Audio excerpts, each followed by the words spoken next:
can feel the smell of Mother Nature. I want to love as she does.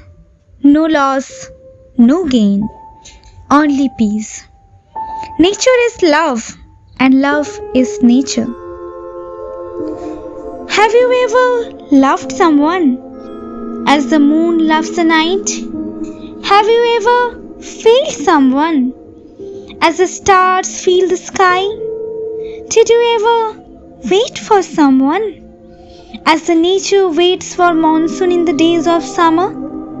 Did you ever cry for someone as the clouds burst and fall down in the form of rain? Nature is so beautiful, you know. Every object of nature shows their loyalty, their dedication, and love for each other.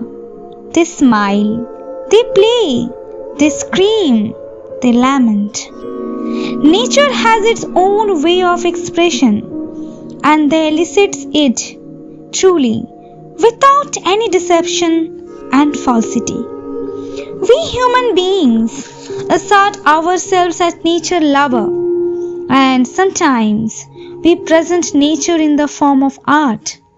But do we really perceive the essence of nature? Do we really access the true form of it and apply in our own life? No, we pretend. Nature doesn't. We judge a relationship with our ego and persist.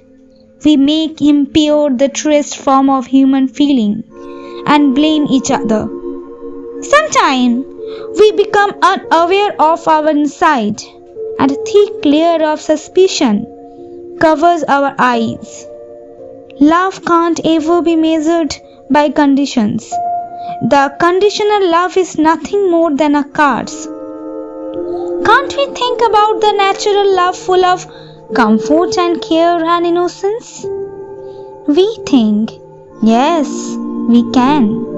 But until and unless we immerse our hesitation, greed, jealousy, impatience, and restlessness, we will not be able to think as the nature does. We lack the beauty of love in life, where nature shows the beauty of it.